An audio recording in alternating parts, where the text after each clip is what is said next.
everything that I would ask for would be fulfilled for me. If I asked God for something, He would answer me. Okay. It almost became like this challenge or this game that was being played. It was almost as if God was saying to me, you are not going to be more generous than me. I am the most generous. Don't think that because you did that now I will be stingy with you. On the contrary, just as you are, I will be that, and even tenfold. Okay. Wow.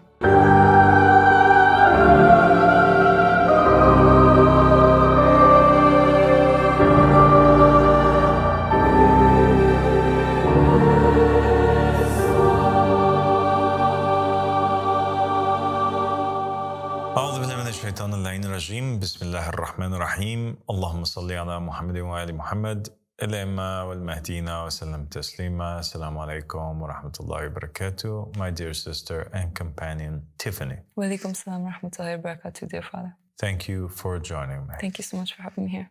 God bless you. So there was a time period in which there was a pop culture phenomenon called The Secret. And it was based upon this book that was titled The Secret, that was written by certain individuals that were promoting the law of attraction as being the ultimate solution to all problems in life. And they sought to interview and also make DVDs and use the testimonials of rich and successful people to state that, yes, this is our secret. This is how we became rich and successful, through utilizing the law of attraction, an ancient law that was hidden within Gnostic sources and ancient texts and scriptures, and only the rich knew it. And they kept it as a hidden secret to themselves. But now the authors of the book are making it available for everybody in order that mankind, as a whole succeeds. All right. They were kind of breaking the monopoly on the secret and making it accessible to anybody and everybody. Yes. And millions and millions of copies of this book was sold. It was translated into tons of different languages. The DVDs were spread all over the globe. And many people began to buy into this notion that our reality is in our hands, and that we can create essentially a better reality for our own selves simply by meditating or thinking or envisioning or drawing on a vision board what it is that we are hoping to accomplish. Yes. And I think it's been, 20 years or so since the book's released. So it's been a long time, and we still find that the world is in exactly the same place that it was. Actually, it's probably in a worse place. So one can kind of judge now, on the success of the book and see whether or not it was really true or not true based on the results that we have today. And I think that it's pretty safe to say that although it is an attractive idea, right, and it draws upon certain principles of science and physics that might be true, but the fact remains that the implementation of this theoretical knowledge did not result in the success that it promised initially. Yes, I guess that we can observe that for sure. I mean, I kind of blew my mind. It's been actually about 20 years, now that you mention it. And certainly, if we look at the world as a whole, the world, it has not solved the world's problems, for sure. No, it hasn't solved the world's problems. The rich kept getting richer. The poor kept getting poorer. The middle class is disappearing. And it seems like the world is actually in a darker place than it was. There are more wars, there's more deaths, there's more chaos, there's more diseases. And so one can only attribute this to one of two things. Either we had millions of maniacal people that were envisioning very bad futures for the world and therefore they manifested it, or the secret simply doesn't work. Yeah. And so what I would like to discuss with you today, Tiffany, is the true secret. What I have found in the teachings of the prophets and the messengers and the vicegerents, the secret to true success and the secret to true richness and fulfillment and happiness. Okay. I had spent a long time, many years, reading into the words of the Ahl Bayt alayhim salam and trying to get my hands on every single manuscript that I could find in order to read their hadiths. I had read some narrations from the Ahl Bayt alayhim salam that basically stated that if a day goes by in which you do not learn something new, then that should be counted or seen as a day that has been totally wasted. There was no meaning in life during that day.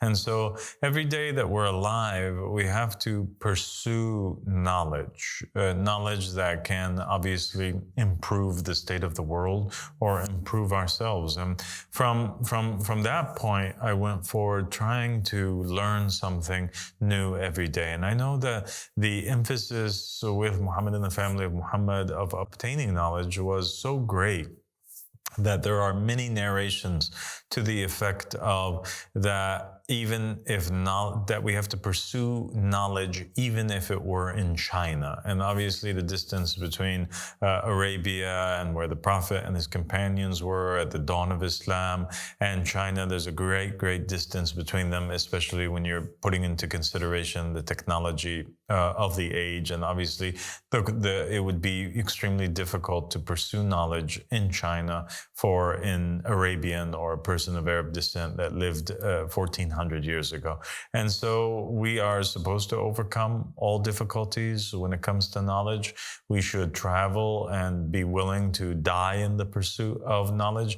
And that's exactly what I did. And I found that the words of Muhammad and the family of Muhammad echoed and confirmed all of the words of the previous prophets and messengers that were sent, and confirmed by the Gospels and by obviously the Torah and prophets and messengers of different cultures as well. And I found that all of them had this kind of common theme between them. And that is that there is this secret to obtaining success, a secret to obtaining whatever it is that you want to obtain. So whatever it is that you would want to obtain, the secret is is applicable to whatever it is that you are pursuing. If you are pursuing richness, the secret applies. If you're pursuing mercy, the secret applies. If you're pursuing love, the secret applies. And the secret was really quite simple, and that is that you should be however it is that you want God to be with you. So you become like a mirror first of that which you want reflected onto you. Okay. Yeah? Yeah. Okay.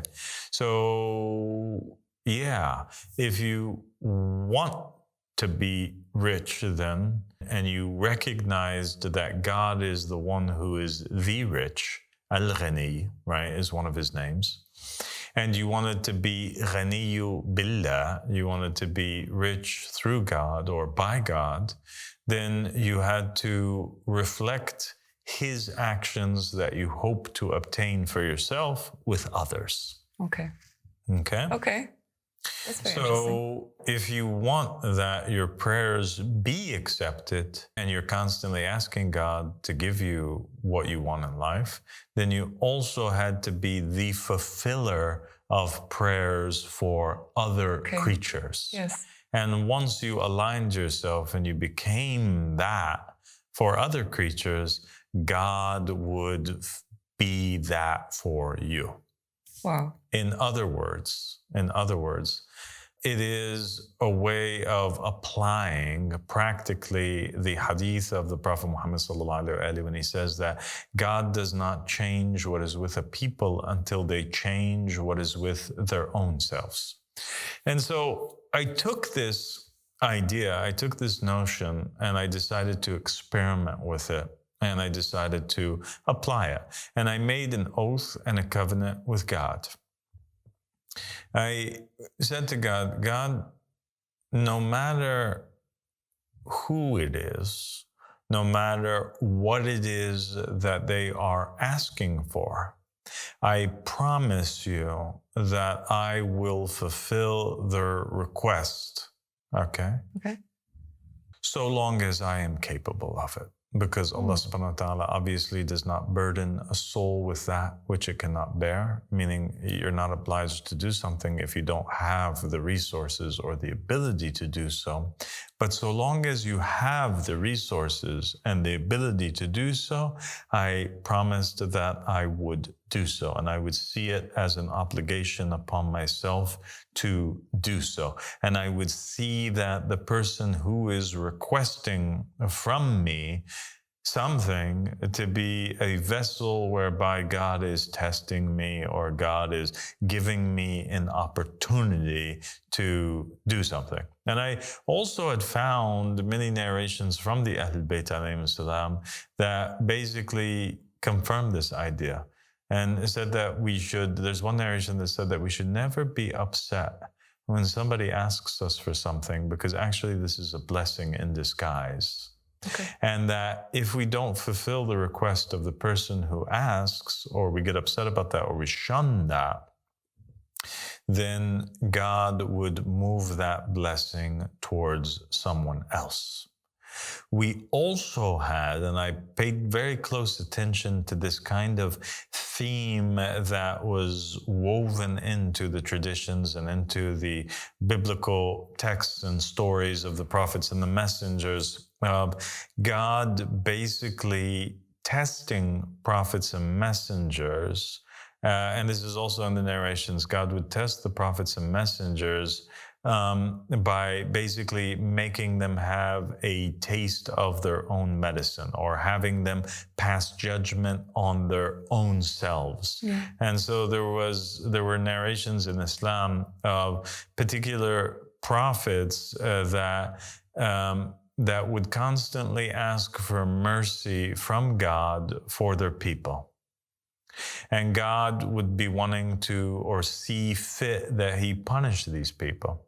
And the prophet would object to God's wisdom. And so God would revert to testing them with a very simple test. And he would send to them an individual who would usually be an angel that would be disguised as a human being. And the angel would pose a particular problem to him. And then once the prophet judged, God would essentially parallel or mirror that judgment on a larger scale with the people. And the prophet would have no room to object, because God is only now applying the very punishment that the prophet himself had decreed. Okay. Does that make sense? Yes, it makes sense. It makes sense. So it requires a person to sort of acknowledge and be aware of God's justice system. God has this, great justice system of karma where you reap what you sow. And so the secret seems to be really tied to that concept. Exactly. And we see an example of this actually in the Torah, in the story of David. And there was a particular incident where there was a man with 99 sheep, right? Yeah. And his neighbor had one sheep. Do you know this story? Yeah. So the prophet Nathan, he came to David and he asked him to judge in this matter. So there was a man who had 99 sheep and a man who had one sheep. And the man who had 99 wanted to take the one from the other man. And David was very appalled at this, and he thought it was so terrible.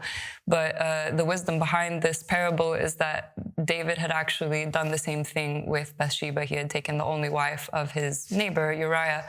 So he was actually judging upon his own self in this story. Exactly. So what do we draw from this? We draw from this that God punishes people based on and deals with people exactly how they are. How they are is how God deals with them. And this is perhaps one of the meanings behind the narration of know yourself and you shall know your Lord. And one of the meanings behind the narration that says, it's a hadith Qudsi in which God says, I am how my servant perceives me to be. Okay? So how the individual is how God is going to be with him, because God is just. And so he uses the same scales that the individual uses for others.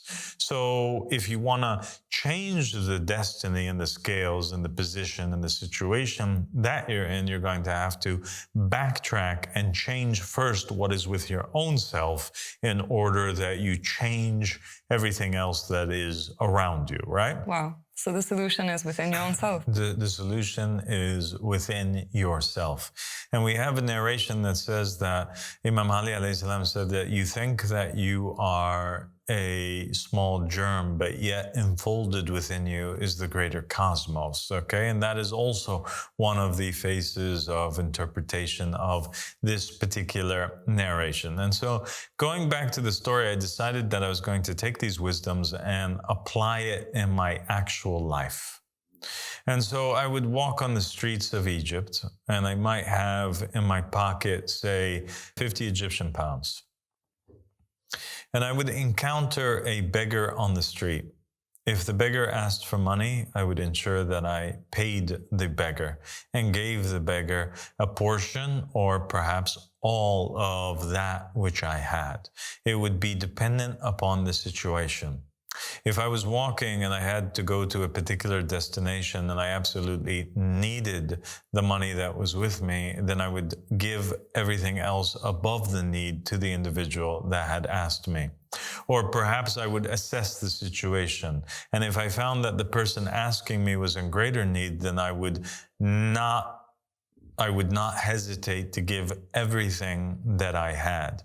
Essentially, I would be conscious of the fact that this person asking could be an angel, and I could be in a test at the very moment with God, and that God, based on this interaction between me and the individual, will deal with me in the same way. And what I found to be true is that after going forth and doing these things, everything that I would ask for would be fulfilled for me. If I asked God for something, He would answer me. Okay. It would be accepted. Yeah. And I would expect that it would be accepted as well. And God was always more generous with me. It almost became like this challenge or this game that was being played, right? And obviously God is above all games and God is above all descriptions and characteristics, but in order to allow the listeners to, or the viewers to understand what it is that I'm saying, it was almost as if God was saying to me, you are not going to be more generous than me.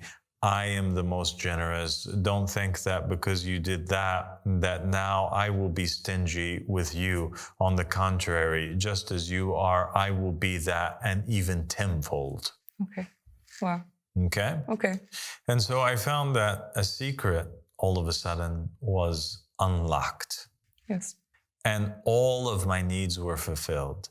And it got to the point, Tiffany, I swear to you, by Allah, Allazi la ilaha illa huwa, that I tell you the truth and the honest truth. It got to the point where if I would even imagine in my head or have a craving for whatever it may be, a chocolate, a donut, anything like this, it would automatically manifest itself without me even asking God for it. Wow. Just by wishing for it or craving it or having a desire for it, I would be shocked to find somebody walking through the room at that very moment or knocking at the door and saying, hey, would you like to have a chocolate, or I got you this donut, or whatever it is that I had wanted at the time. That's incredible. That's incredible. So it just goes to show how powerful it is when you allow yourself to become like a vessel for God's generosity, then you find God's generosity showering down upon you as well, even more so. Absolutely. And so we have shared today with our viewers a practical way that they can actually go out and they can test in the real world.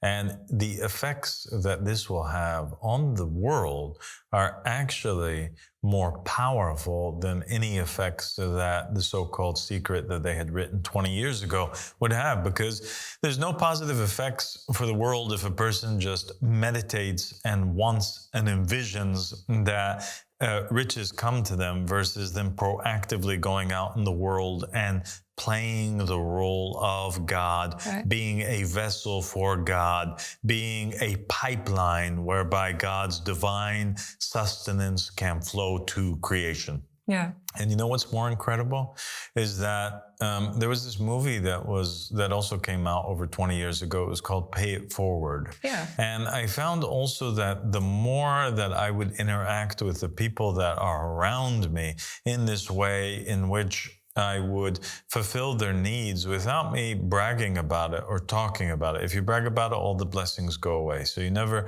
feel good about it. You never think to yourself, oh, I've done a great thing today, because you actually didn't do nothing. And that's another point that we'll get to maybe in a future episode. You have to just do it sincerely for the sake of God and consider that you're doing nothing, but God is the one who is doing all things. But once I began to do this with the people that were around me, I saw that they began to connect and see, wow, this man is blessed. This man has his needs fulfilled. This man God is using to fulfill other people's needs. And they made the connection. And they said, we think that because he's such a generous man and he does all of this goodness, God bless him, and he's always helping us, that God's always helping them.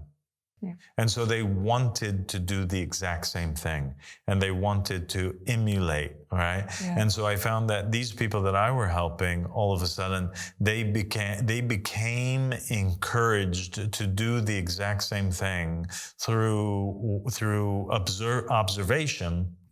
Right? Yeah. Rather than being told as if they were being preached to from a pulpit or something like this, they now had a living example that they could imitate and emulate and see for themselves the results. And in fact, they did see for themselves the exact same results that I saw, and they became also blessed in their lives. And to this very day, people write me or they talk to me about what it is that how this secret had affected their life, even though at the time and before this episode, I never really referred to it as the secret, but we do so in this episode for the sake of making the point that we would like to make. Yeah. Wow. I think that this is, an incredible piece of knowledge that empowers people with a lot of, ability to enact change in their own selves. And the way you're describing how people had witnessed the blessing, where you were a vessel for God's, generosity and other attributes for other people, then people saw that blessing and they wanted to be like you, and they wanted to emulate that. This is a perfect description of the early community of believers, that you had around you. And this is something that I myself observed and was really affected by, because I never saw people like that who were embodying the attributes of God and his love and his generosity and his kindness. But we had examples of that in the Bible, didn't we? Yes, exactly. It reminded me as a former Christian of the early community of Christians who were living with Jesus. So I made that connection and I saw that parallel, and it all started with you. God bless you, Tiffany. And so I find that this, although we gave the example with riches, I found that it was also true with other things, such as mercy. I found that throughout life, human beings need God to be merciful with them. And they need to have assurance, especially as they face trials and tribulations. They face the loss of loved ones, and they face the questions of, and the realization that they themselves are mortal human beings that one day will pass away. They become more and more in need of salvation, grace, forgiveness, mercy. And I found that if you took this concept and you applied it to these other things that you would need from God, that the result would be exactly the same. And so if I wanted that God forgive me for my shortcomings and my mistakes, then I have to also forgive everybody else for their shortcomings and their mistakes. Okay. And I found that this concept and this idea was validated actually in the narrations of Muhammad and the family of Muhammad, thus validating and verifying even further the concept behind this secret. I found narrations that basically stated that there were individuals that forgave people for doing really bad things for them. And then they pass away and they stand before God in judgment. And God speaks to them and he asks them and holds them to account for their sins. And then he basically forgives or wipes off their slate clean due to the fact that these individuals had wiped off the debt of other individuals. And we find that there is a story pertaining to Jesus, actually, which contains the similar kind of meaning behind it, or the similar kind of substance, in which he talks about a rich man who had another man who he had loaned money to. And this individual that he had loaned money to, it was a parable from Jesus. This individual that the rich man had loaned money to also loaned afterwards money to other individuals. And then when it came time to pay the debt, the rich man who had initially loaned the second man, when the second man didn't have the ability to pay back the loan, the rich man who loaned him would forgive his debt. But the second man, when he would loan others, he would not forgive their debt. And so when the first man saw how selfish, how stingy the second man was, he decided that he was not going to forgive his loans at all anymore. Okay.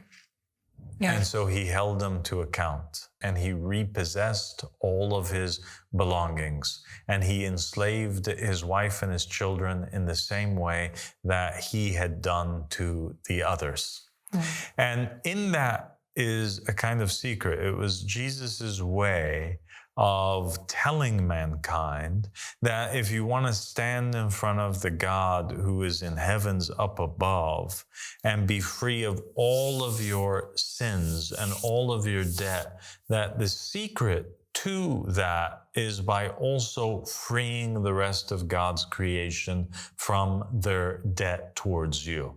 If you forgave fully and completely, and were never angry of anyone, and never had anything in your heart, if you forgave all creatures for the wrongdoings that they did for you, it would be impossible for God to stand on the day of judgment and hold you to account for anything that you did, because that would essentially make you more forgiving than the Creator himself. Wow. And you have more of an ability and a greater heart that you forgave everybody, where God can't even forgive you. It would make you in more of a position that's deserving to be God than God himself. And obviously, A'udhu Billah, that would never happen. Wow. Wow. So this is the secret to obtaining God's mercy. This is the secret to, one of the secrets to salvation, essentially. That's incredible. Exactly. And so for that reason, I began to go forward and decide that I would never go to sleep at night while I had anything in my heart, and that I would go through life totally forgiving every human being that had wronged me for anything, whether they be a believer or they be a non-believer. I would extend my forgiveness to all creatures, and I would leave this world. I became resolved that I would have the resolve that, and I became determined that I would leave this world having nothing in my heart towards anybody. And that I would recognize or make the excuse for, just as Jesus and the prophets and the messengers taught us, right? That make 70 excuses for your brother. I decided that I was going to make 70,000 excuses, not just for my brother, but also for my enemies. And I would see all creatures and all human beings and the whole world in general as there being no real bad guys. There's no such thing as a bad guy. There are just creatures that have different percentages of light within them. More are overcome by darkness, and thus they make dark decisions. They make wrong decisions because they're clouded, because they're foggy, because they can't even see their hands in front of them. And so they perceive things in a different way. They're not seeing things as they really are. Okay. They are perceiving good people as bad people. Why? Because they themselves are bad people. Okay. They themselves have done a lot of bad. They themselves are acting bad. But their nature and their essence is good, right? Yeah. Because they have even a small bit of light within them. And so I decided that I would see it in that way and forgive all creatures, and do as was said in the Bible, that the one who said as he was hanging on the cross in his final moments, he said, "Forgive them, Father, for they do not know," that we must, all of us, do the exact same thing and forgive all of mankind, not just the believers. Okay.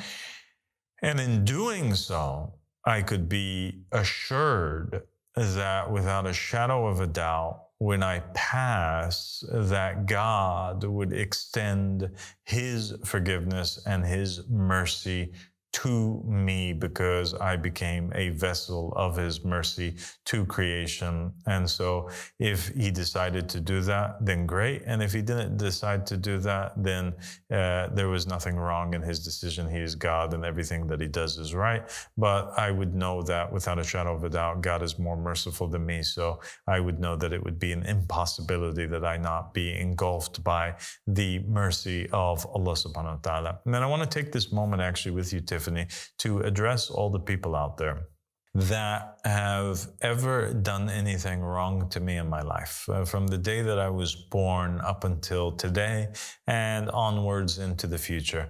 I want to tell all those people that I love them. I want to tell all those people that I forgive them. I want to tell all those people that they're not my enemy. I want to tell all those people that I understand that the motives behind their actions were justified in their own brains. They thought that they were doing the right thing. And perhaps many of them still think that they are doing the right thing. And I believe that one day the prophecy which Imam Ahmad al-Hassan gave me will be fulfilled. And that prophecy is that I will leave this world having been killed. And when that day comes, I want people to know also that my forgiveness is also extended to the person who kills me. I don't want them, any of these people, to be judged in front of God for any action that they take against me. I forgive them fully.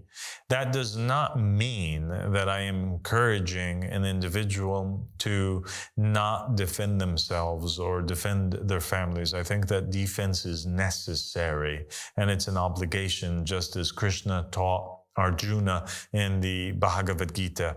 At some point, and sometimes, the ethical thing to do is to fight back in order that you deflect the arrows that are coming towards you. You have to defend yourselves. You have to defend your religion. You have an obligation to defend your family members, but you don't go on the offensive after that and totally demolish the enemy if salvation can be obtained, right? Mm-hmm. And so that is the position that we have. But we believe that Muhammad and the family of Muhammad and the prophets and the messengers, and we believe that the right thing to do is that even if in battle the enemy is destroyed or obliterated, that enemy that you destroyed and obliterated, by necessity, that your forgiveness should be extended to them. And I'm going to give you now an example of the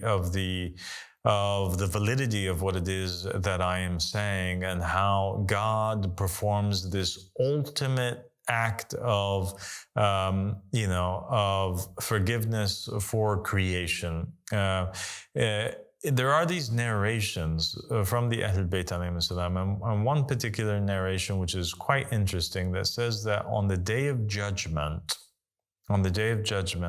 that God's mercy will be rolled out to all of creation, and it would be so great that even the devil himself, even Iblis, will think that he will become engulfed by the mercy of Allah subhanahu wa ta'ala.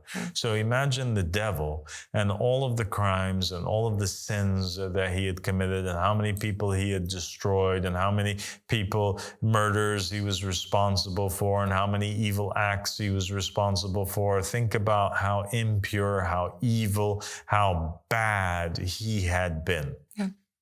Yeah.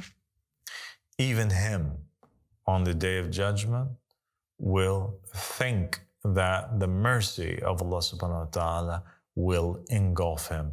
So what is it that he sees that causes him to come to this conclusion?